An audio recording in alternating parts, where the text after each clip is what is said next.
the doc. Sick. Never mind. Just read the Discord. Sorry. So yeah, we've been going through books of the Bible, Romans, Hebrews, Matthew. But what I wanted to do is kind of do a reset and take a look at just some of the bigger questions that we have within Christianity, within just our own beliefs. So I put it in the Discord. It's like, hey, what are some questions that either you guys have or questions that you've heard that you haven't been able to answer about Christianity, about God, about whatever.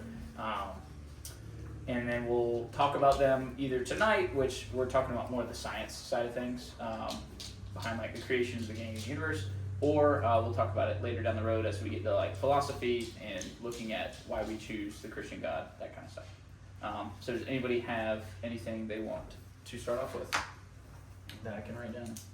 Like a question? Yeah, just something that either you've thought about that you're like, dang, I don't understand this. It's like, yeah, you're a Christian, yeah, you know that you believe in God, but it's like this is something that you've thought about and made you question or doubt, or just an argument you've heard somebody else say. It's like, oh, they said that, I couldn't answer it. I wouldn't even know how to answer it if they asked me. But yeah, I just kind of want to get everyone's brains thinking. And if we don't have anything, it's fine, because we'll walk through a lot of the common rebuttals and a lot of the common questions. But yeah, just seeing if anybody had anything specific. I'm sure something's going to pop up. Yeah, for sure, as we go through. Cool. So, but if y'all do ever think of anything down the line, down the future, shoot it to me in a text. I'll make sure we touch on it. Because a lot of just modern debate is fixed around science versus religion and figuring out if they can coexist. But tonight what we're going to talk about is the fact that they 100% can. And we're going to look at basically the definitions of several words that people like to throw around and use, and look at just kind of probabilities and stuff like that as it conforms to or pertains to the beginning of the universe, all that kind of stuff. So yeah, any questions before we start? Cool. So title of it is Do We Need a God? So science is incredibly powerful at explaining how the natural world works, but it has its limits. So it can't answer ultimate questions of origin, purpose, meaning, and it certainly doesn't disprove the existence of God. In fact, it points us towards the need for something else. So if we look at the actual definition of science, it's the systematic study of the structure and behavior of the physical and natural world through observation, experimentation, and the testing of theories against the evidence obtained.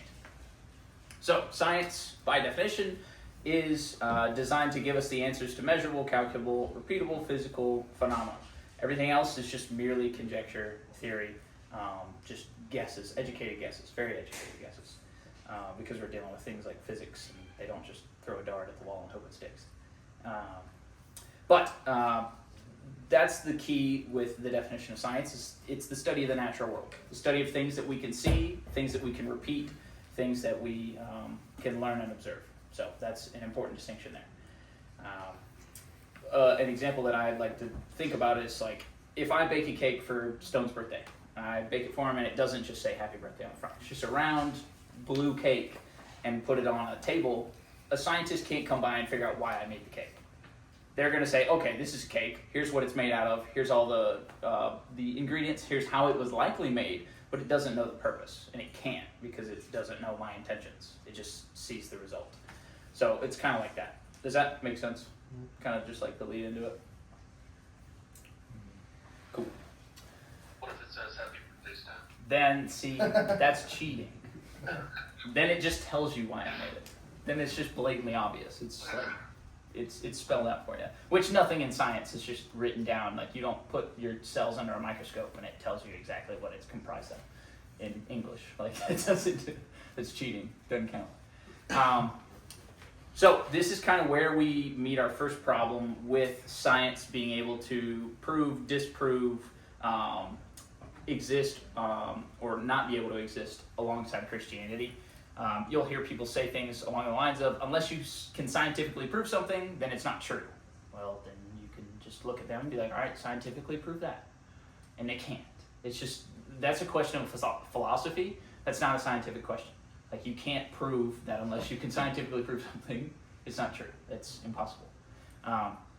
So what we're looking at is science and religion, science and theology, versus what they're trying to use is not science, it's scientism, which is more philosophy. And the philosophy of scientism is basically that. If we can't scientifically prove it, it doesn't exist.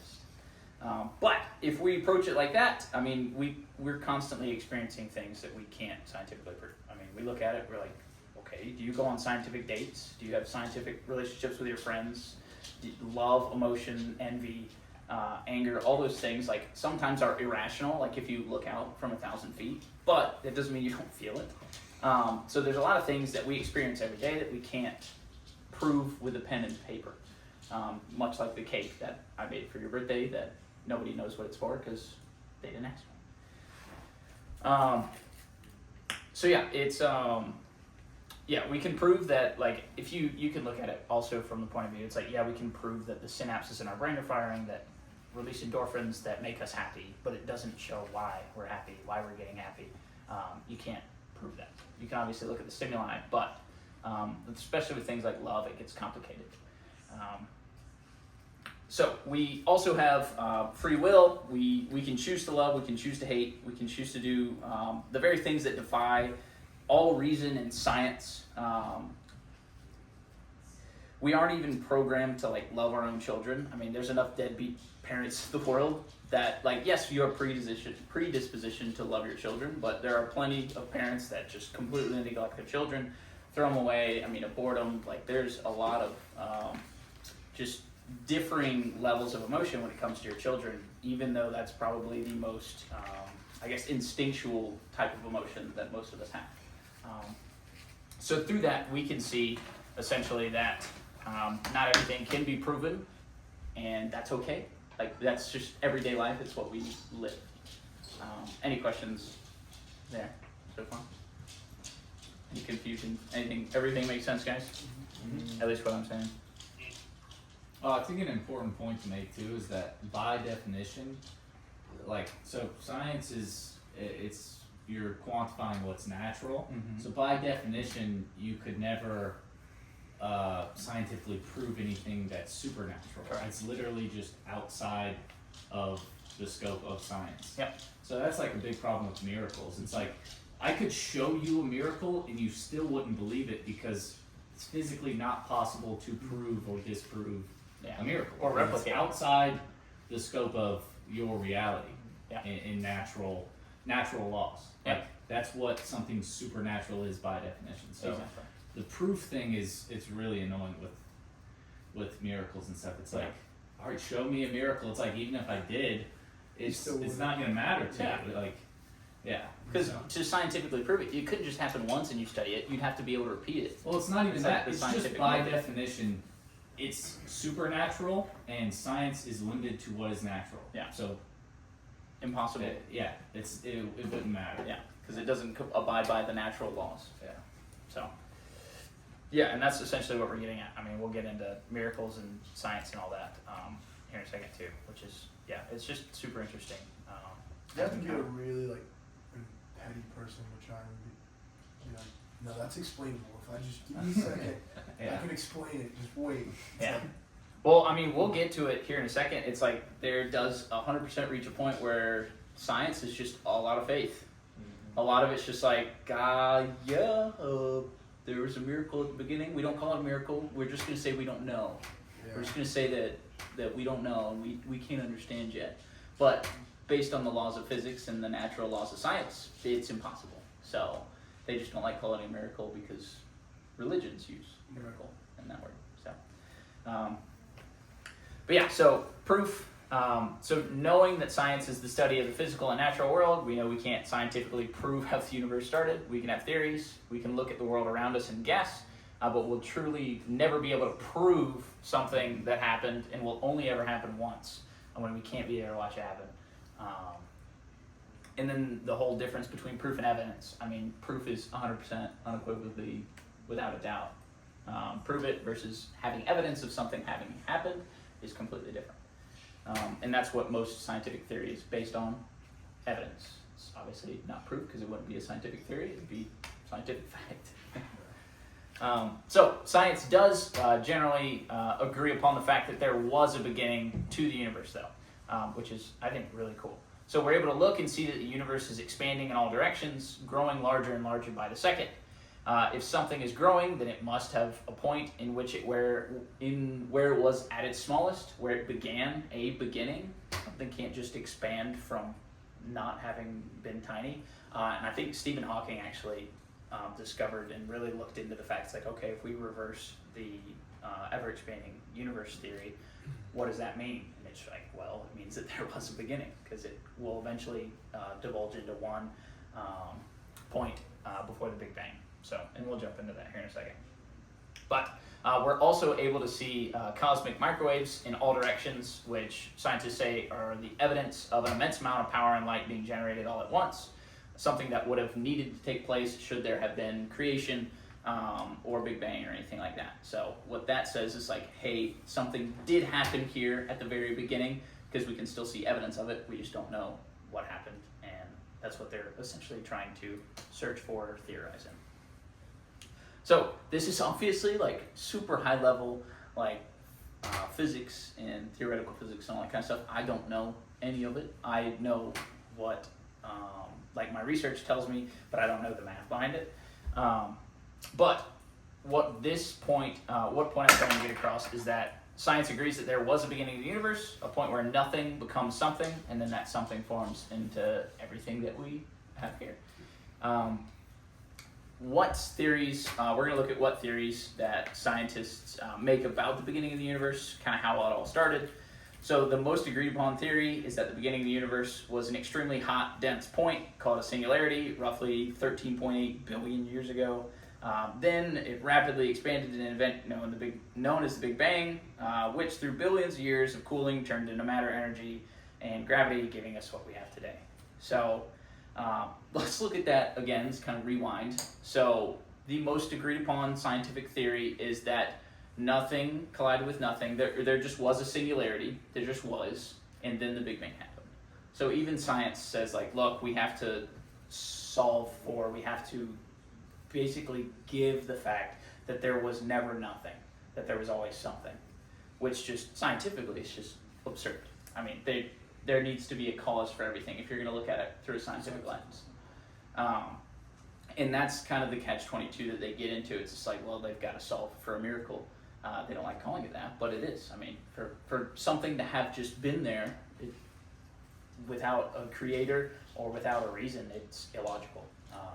And a lot of people don't like touching that subject. I think it makes less sense. I was just thinking over it, and it's because that means there was an initial shift from illogical science to logical science. Whereas what we believe as Christians, it's constant the whole way through. Mm-hmm. Whereas they have to believe that science didn't work like that at the start. But now, after that happened, science changed, and new science is all right. We can track all But that. there was a logical science, Yeah. and now there's a new science, which seems There's even less likely than just there being a otherworldly being. It doesn't make any sense. It makes it really easy. Yeah. No. All right. So There's what two happens- sciences. Yeah, no, yeah. it changed in trust. Science is different after that point, whereas we believed it's constant the whole way through. It makes that just seems way more reasonable. Well, how they approach it is like, well, it wasn't illogical. We just can't explain it right now with the technology we have. They're like, well, we didn't know that the planets spun around the sun 2,000 years There's ago. no or whatever. change since then, because they can explain it all the way back to that point. Mhm. So that was it. Yeah. There's a shift from something that makes sense to something that doesn't make sense. It's Whereas we're intellectually. all yeah. listening to something that technically doesn't make sense. Yeah. At least we're constant, where they have Yeah. a shift of like, The- now it's cool. The only defense they It have, makes no sense. which is fairly intellectually dishonest, is like, oh, we just don't know yet. It's not saying that we'll ever know. Mhm. It's not You're saying gonna that it find can out ever be soon, proven. Yeah, exactly. Good luck. And that's what we believe, obviously, but But it's funny too, because that's it's them weird. having faith in And what they Correct. in I like, mean, it's always been about division here. like that's still faith, like that they're right about. There's like yeah. that the laws of physics didn't matter, where you had nothing and it just turned something. Yeah. And it's double. They have two faiths, because they have faith that everything after, in terms of evolution, everything happened like that in that science, and they also have faith in the fake science from the very beginning that doesn't Yeah. align It's with just their completely current. illogical with their They have current more laws of faith than science. we do technically. They believe 2 different sciences. Yeah, exactly. No, 4, because their universal science flipped and also their biological science flipped. See, it's harder. It seems to me that it's more confusing to believe in that. You gotta believe in a lot of different stuff. Yeah. I should have tried that in math. No, professor, there's a new calculus. Trust, this is, you'll hear about it in 13.8 billion years. Yeah, exactly. Good. But it's one of those things. It's like, okay, you guys are, like Kate said, I mean, you guys are believing in a miracle just as much as we are, if not more, honestly. So let's look at the definition of a miracle. I mean, as we talked about, a miracle is an event that's not explicable by natural or scientific laws and is therefore considered to be a work of a divine agency. So that's why scientists don't like it, because divine agency, they don't like admitting that there could be a divine agency. They just use some other terminology. But for all intents and purposes, as far as we're concerned, the singularity at the beginning of the universe is a miracle, as far as science is considered. So, science must allow for at least one miracle, most likely several, a lot of them.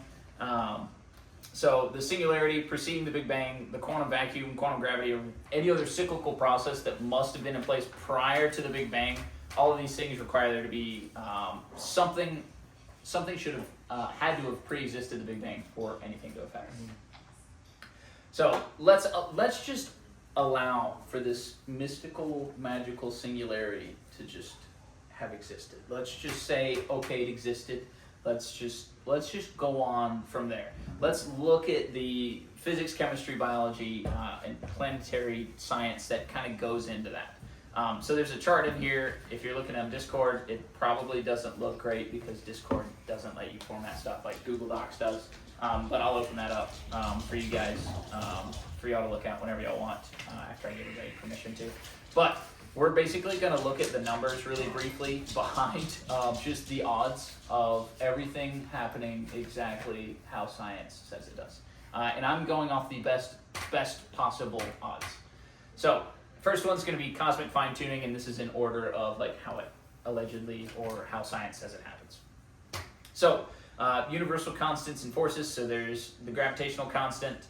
So things like too strong, universe collapses. Too weak, stars never form. Cosmological constant, it affects the expansion rate of the universe. Too high, no galaxies are going to form. Ratio of strong nuclear to electromagnetic forces, it affects atoms, stability, and chemistry. I mean, I could read all of these, but it's all something along those standpoints, along those lines. So we've got, and this is just some of them. This is the big ones: 1, 2, 3, 4, 5, 6, 7. 7 very large pieces in just the forming of universal constants in gravity, constants and forces. So if even one of these constants are off by even a fraction of percent, life could not form.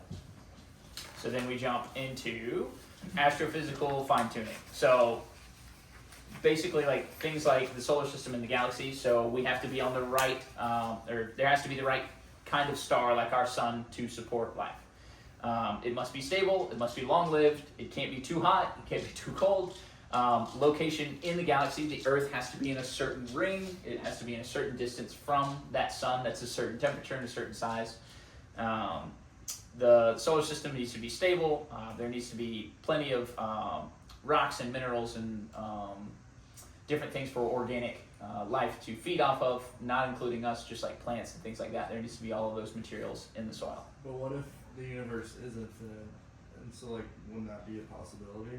Well, if something Like is, anywhere? well, he already talked about that, Yeah. because if something began and is expanding, That it's means not there wasn't a infinite. beginning. It's not infinite by definition. If Yeah. something is expanding, Because at any one Right. given point in time, the agreed upon scientific fact right now is that if you stop time right now, it's finite.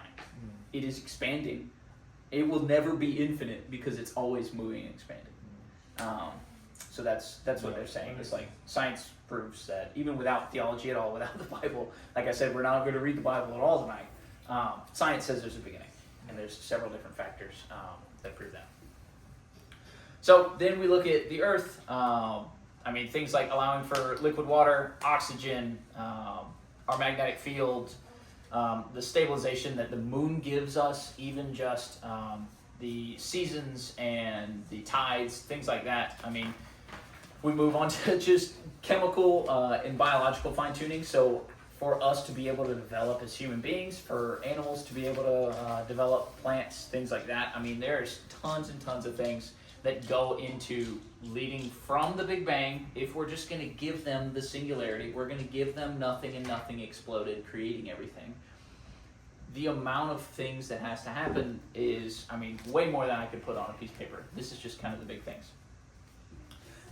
Then we look at things like the laws of physics. So this is all physical stuff. This is all stuff that we see. This is all quarks and electrons and neutrons and protons and atoms, things like that. How they formed and basically the processes and the conditions that they had to form under. So we look at the laws of physics, everybody's favorite. What does science say about the laws of physics and how they started? It does not. It says nothing. It says that they just happened during the Big Bang and the laws became laws, and they're actually really not laws. They're just repeatable observations that we make. We can't prove that they can't be broken because we can't prove that something doesn't happen. But based on the observable universe, when I drop this cat toy, it falls because we have the physics of gravity, things like that. So that still doesn't answer our question as far as how the laws of physics got put in place. It just says that they just kind of work. Just like the singularity, they happened after the Big Bang. We have them now, which is just not satisfactory if you're going to look at it from a wholly scientific position. So that's another leap of faith. That's another miracle that you have to solve for to allow. So, I mean, we've got so many of these things. We've got Newtonian physics, thermodynamic, electromagnetic, theories of relativity, quantum mechanics, conservation laws. I mean, we have all of those forces, and we got them from who knows where. That's the scientific consensus on that, which I think is just insane. But yeah, let's just ignore all of that as well. Let's just ignore all the prerequisites. Let's just say we have life. We have the laws of physics now. What about the origin of life, which they call ambiogenesis? How many things had to have gone right for life to evolve from microbes to humans? I mean, I could go on, but you get the point. If we break down every probability, give us the best chance at every turn to nail it, what are the odds? So I looked at the odds. The odds are 1 in 10 to the 115th power. So that's 10 with 115 zeros after it. So that's at the best case scenario. How many atoms do we think there are in the observable universe? Just throw me a number. How many? Well, according to these numbers. How many? Yeah, well, I'm just saying without the notes. Just give me a random number. I mean, how many zeros do you Large as you think? could think times a bajillion. What'd you say, Josh? No, I was just agreeing. Okay.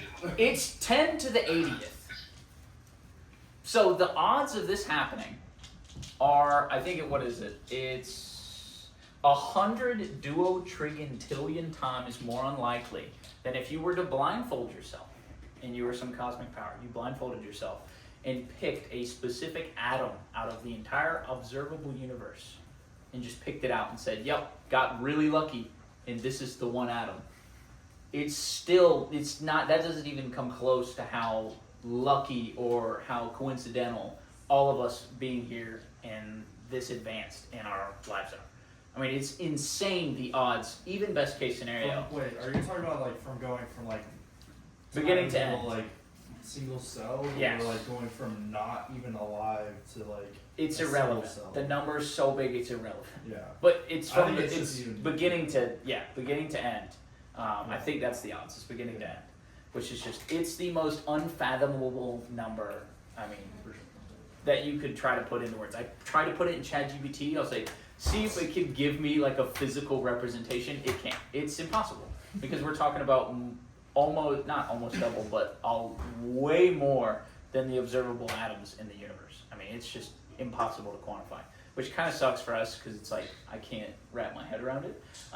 But just know that the odds are literally impossible. Oh, and there's another. Maybe not literally, There's but another little miracle figuratively. with the evolution part too. Just that piece is so the scientific consensus for all of modern history is cell theory, which they taught us all in middle school. It's just that every cell must come from a prior pre-existing cell. So you already have to take a leap of faith there and say, all right, well, I mean, I was in 6th grade asking my science teacher, all right, so how did we get that first cell? And you have to take that leap of faith there too. You have to go from non-life to life.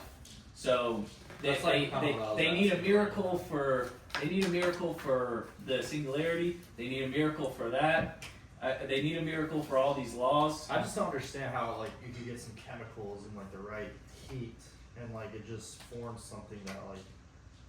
You can't get life from non-life. That's what Stone's saying. I mean, Yeah, you cannot get life And from then- non-life. and- There's just And then there's the other That's what they miracle, say, which is yeah. getting consciousness from unconsciousness. getting But, orderly like, we design also from a haven't disorder. proved that. So like, how is that like a? They're all theories. Yeah, it's all. Yeah. It's just because secular society wants to be able to quote unquote prove something or be able to write something on a piece of paper and show the proof, quote unquote, even though it's a theory that something happened. Because And how? Yeah. at that point, if you can't do that, then they'd have to accept that there is at least a God.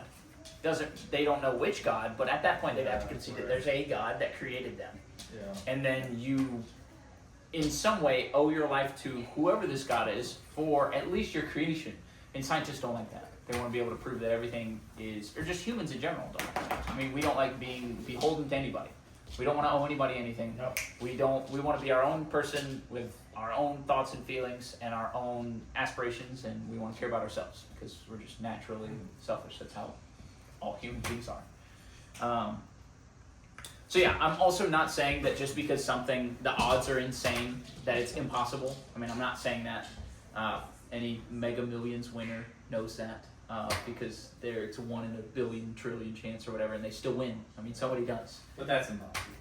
Let's be clear. I mean, Picking one atom out for of all- the But that's even like for all intents that's and even more purposes. likely than like whatever figure you mentioned. Like Oh my gosh, Like, yeah, winning the Powerball is, dude, you're hitting that almost every time compared to. yeah. I mean, it's a guarantee that you're winning the Mega Millions. It's a lock.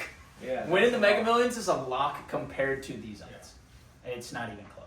It also still goes back to me is that like you can quantify it technically, like it's a huge number that you can't comprehend, but technically it's quantifiable until you go back to the singularity, and then you can't quantify it because that does not apply to the current laws of science that we follow. Even with all the miracles, how unlikely they are, if that's technically the science, as soon as you go back to the start, then it's unquantifiable because you have to believe in all of the miracles and then believe that something completely different that doesn't follow our current laws happened and then it switched. Yeah. Makes no sense.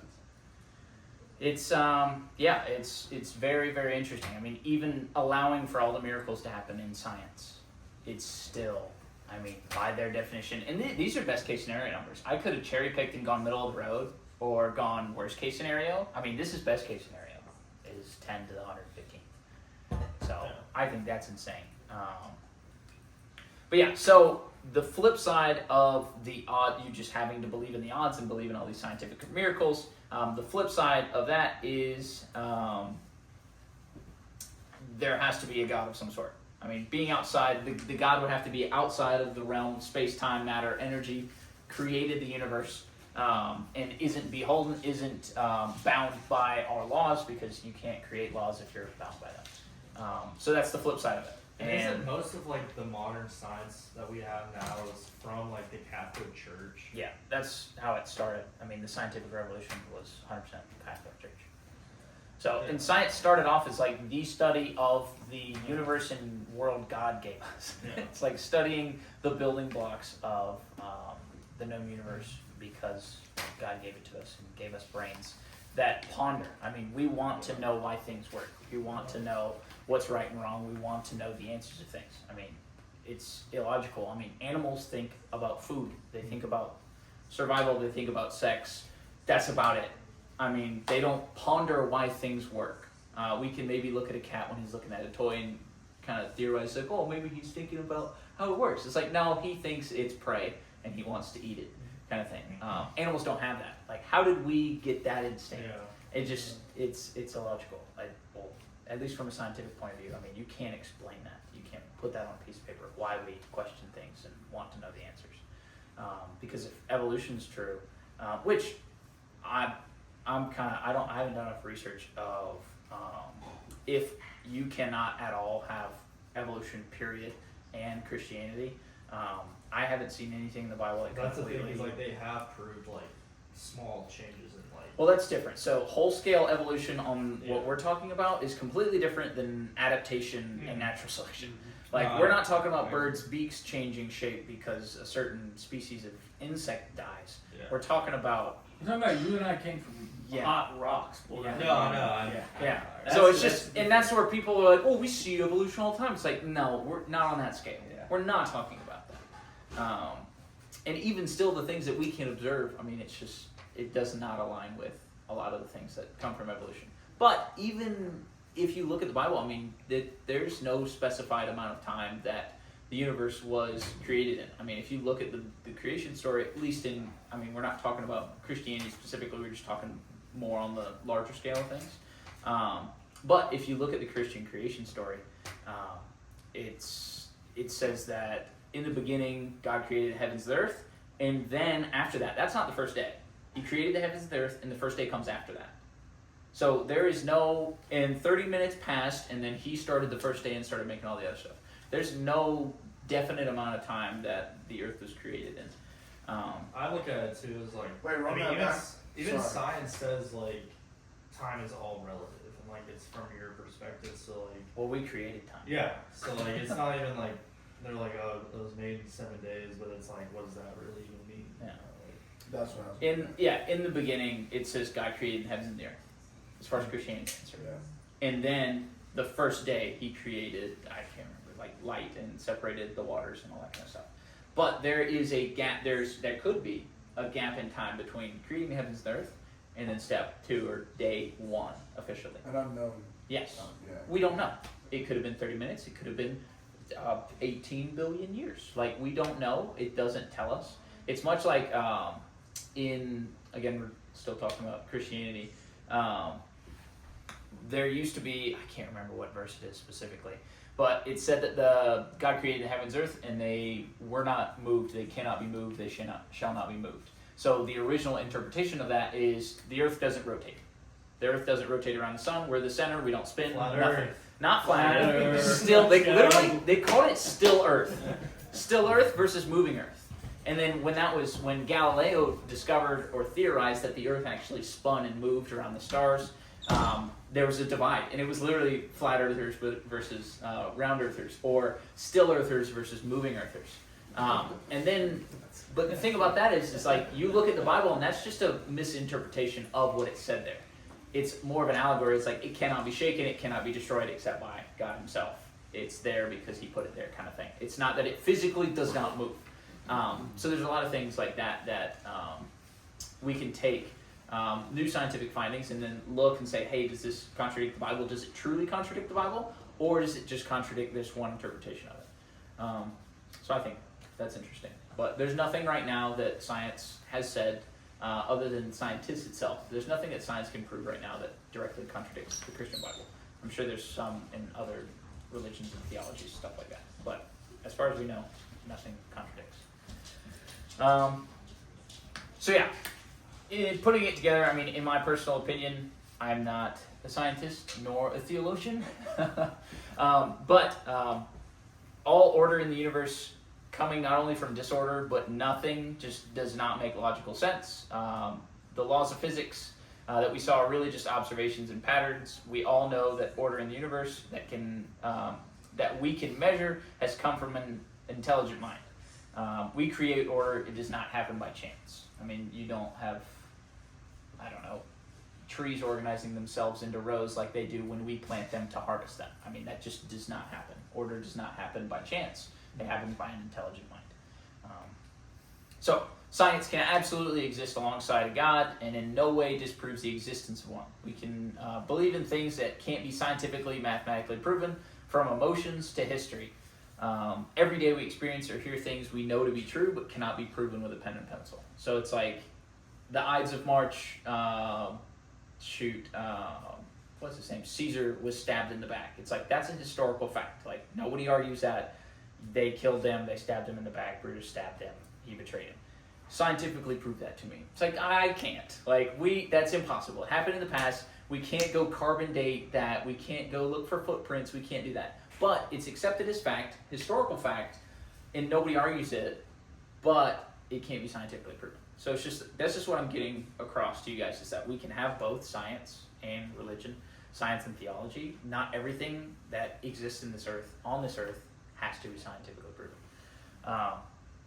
And then kind of going on the more Christian side of things, as Christians, we've been given 2 books by God, a book of His Word, the Bible, and the book of His works, the universe. So the rest of the world's religions believe much of the same, but while you can learn a lot about somebody by looking at some of the work they've done, you can look at somebody's house they built and say, okay, does this guy cut corners? Does he take pride in his work? Does he finish everything to the T? Does he clean it up? Does it look nice for the next contractors to come in?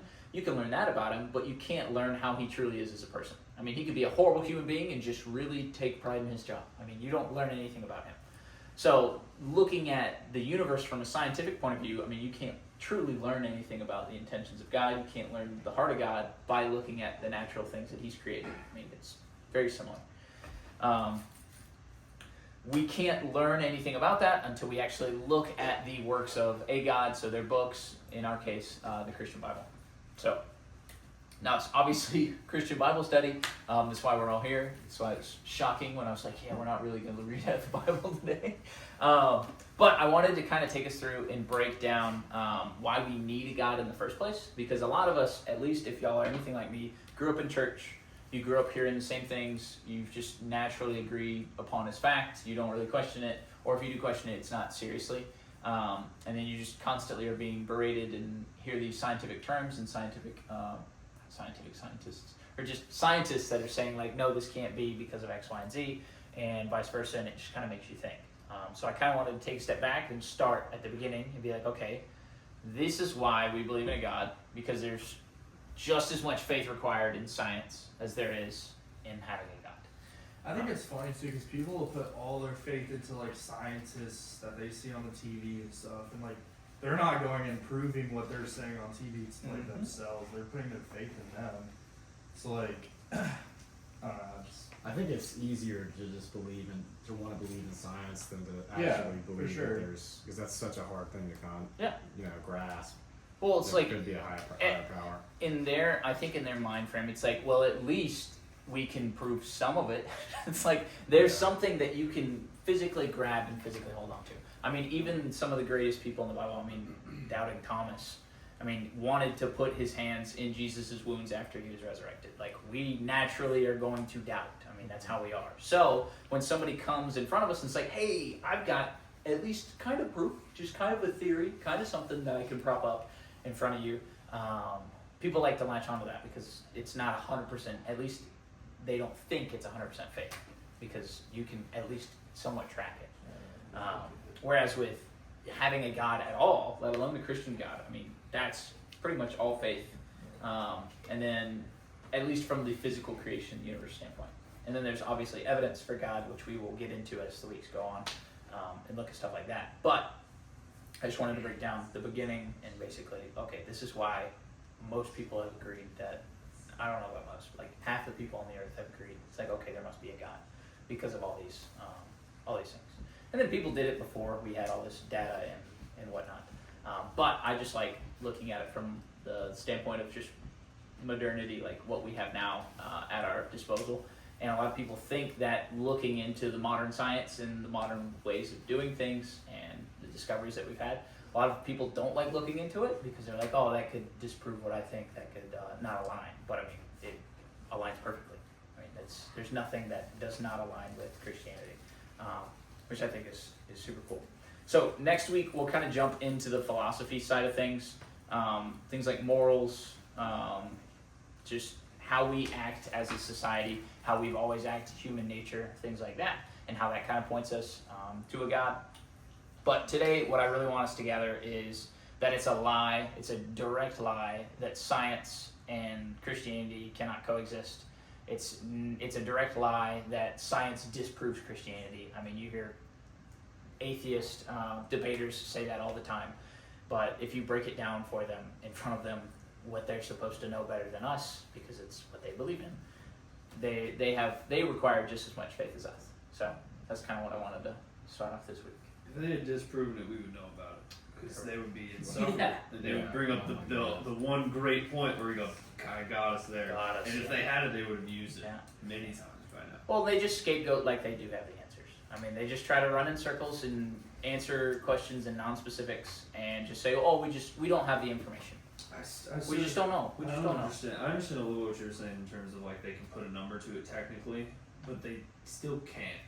No. Because they have to believe in the initial miracle that technically violates all laws, and then subsequently do the crazy one to whatever Best case power. scenario for science. Whereas our side, you believe in the first miracle, everything is one to it's one. cake. You're good. It's 100% true. Well, you As long believe as there's the a first God. miracle. I mean, you could have an infinite amount of miracles Well, that's the because thing, everything happens he's exactly. outside of space. As and long time. as that one thing is true, then everything makes perfect sense. Whereas if their side, the one thing is true, then it still doesn't make any sense. Well, if a Very God rare. can create Yep. matter as we know it in the universe, there's literally nothing he cannot. That's why I think it seems harder to believe in all that versus. Well, it's just people don't look Some into sort it. of God. People don't truly believe it. Their faith is much different than ours from that standpoint. They just Well, blindly it's not true believe. because we can't prove it. That's the point. Like it's fate. Mhm.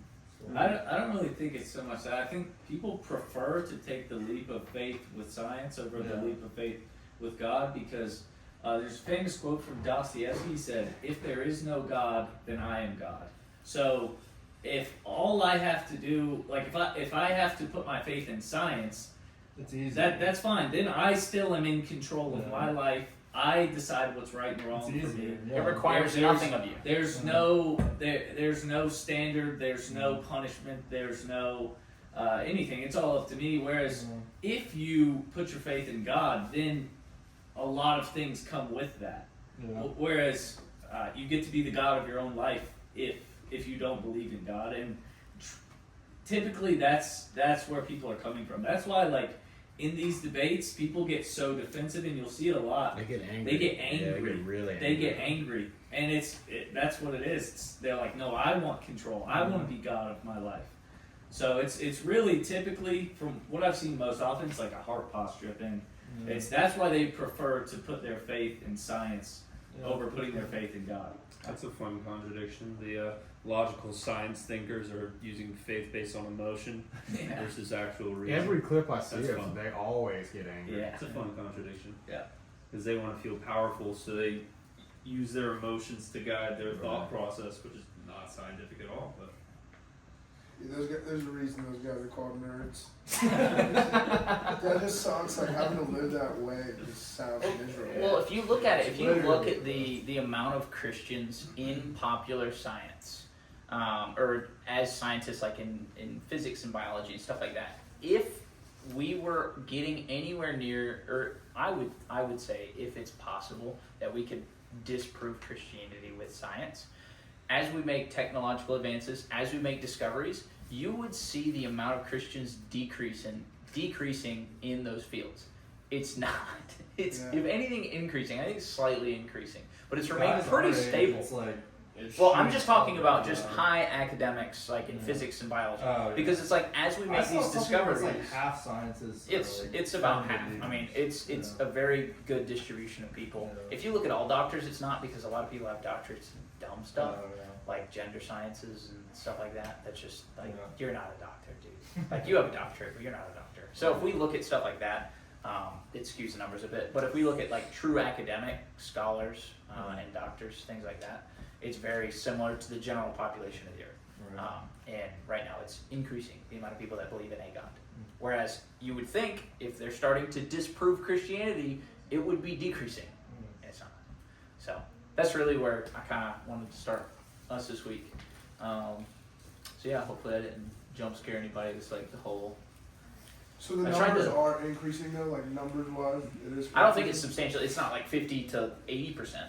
But I mean, I know guys our age are like flocking to churches. Oh, dude, huge. Because everything. Which is great. Like it's, well, a lot of that I just is don't feel like- also ebbs and I would flows. agree. I mean, as it's just cyclical. I mean, you can look at it over the course of history. I mean, a lot of it's cyclical. It goes up and down because if your parents weren't religious, then it's counterculture to be religious, and it's just kind of ebbs and flows like that. A lot of it is good. A lot of it is, and there will be a lot of people that convert and look into Christianity and truly go into it outside of just it being cyclical, but it's just a part of it.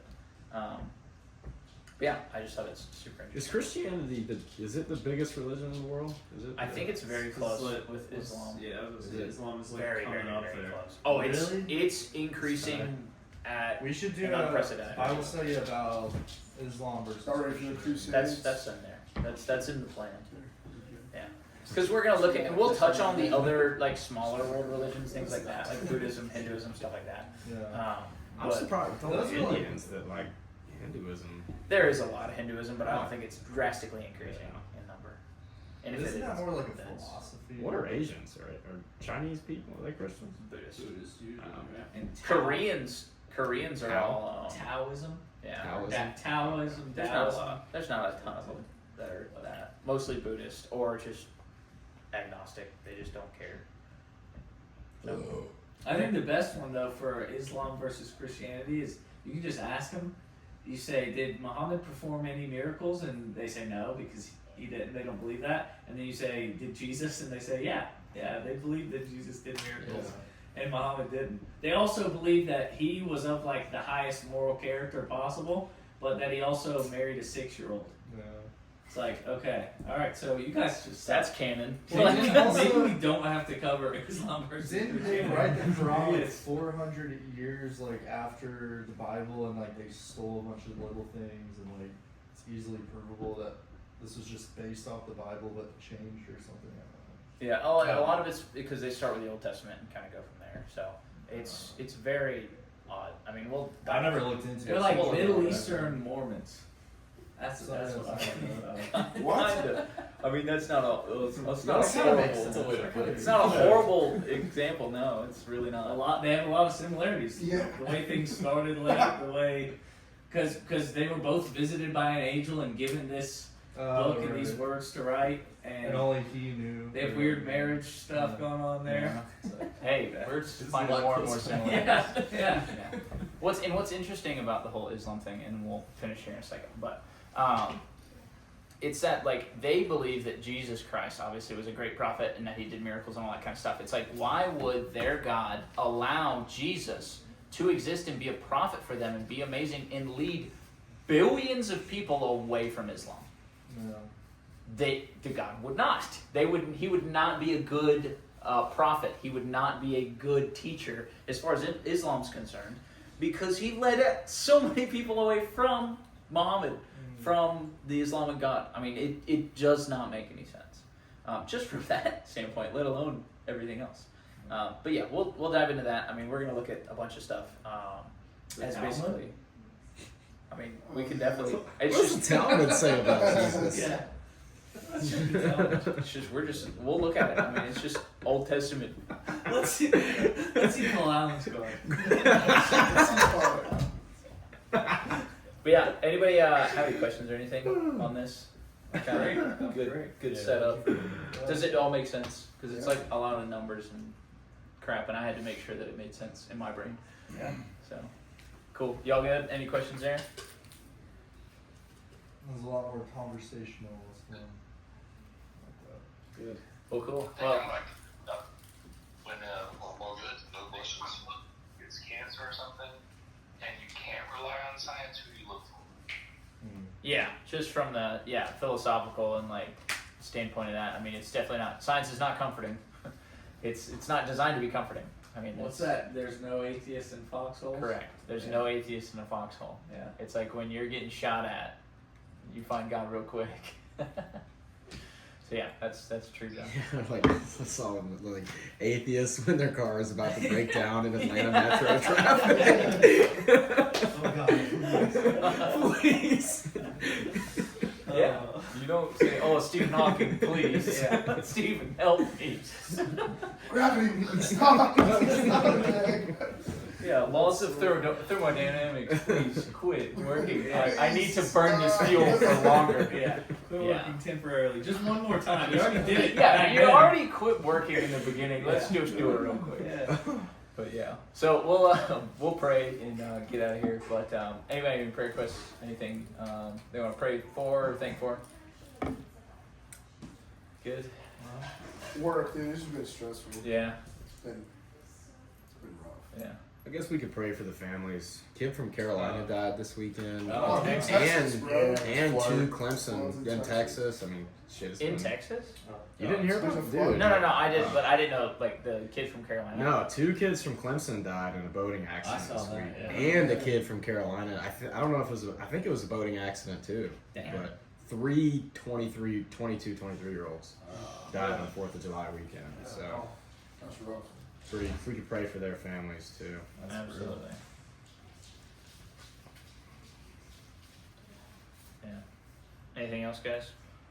Don't forget work. That's work. No, it's just it's important.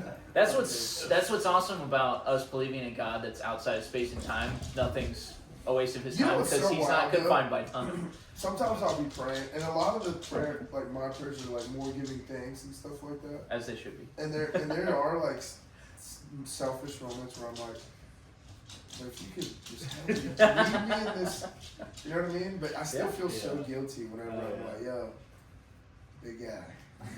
I mean, that's how it should be. I mean, because like we should. There's so many verses in the Bible. It's like we should want for naught because all of our like transgressions have been forgiven. Like if we get nothing on this earth but pain and suffering, it's like, but we have eternity in heaven. We should give God nothing but thanks because we have eternity in heaven, and compared to this finite being here, it's irrelevant. But yeah, that doesn't mean that you can't be like, hey God, please. That'd be dope if you. How did this guy pay his bill? It's been 3 weeks. I need him to pay his bill. Yeah. Hoop, y'all have any prayer requests? No. Are you about to pray? Yeah. Okay. All right, we'll go ahead and pray. Dear Lord, thank you for the wonderful start to the week that we've had. Thank you that all these men and women were able to gather here tonight to learn more about just the reality of you and the reality of the beginning of our universe, Lord. Thank you for instilling in these men just a yearning for the truth, a yearning for discovery, and to grow closer to you, Lord. I pray for all those affected by the Texas flood, Lord. I pray that you would be with them and their families. And they're going through an unimaginable time right now, Lord. I pray that you would just place your hands on them. Lord, also place your hands on the families of those that were lost over the 4th of July weekend in the boating accidents. Lord, I pray that you would just be with them, tend to their needs, give them what they need and the comfort that they need that we know only you can provide, Lord. Also, pray for everybody as far as work is concerned. I mean, we're in a weird time of the year right now, Lord, where a lot of work is getting difficult due to just people being out of town or it being really hot or just people not wanting to pay bills. Lord, I pray that you would just help all of our works go smoothly, help us to be able to do them to the best of our abilities to honor you, Lord. And yeah, Lord, I pray that everyone would have safe travels home. Pray that everybody that wasn't able to be here is safe doing what they're doing, Lord. In your heavenly name I pray. Amen. Amen.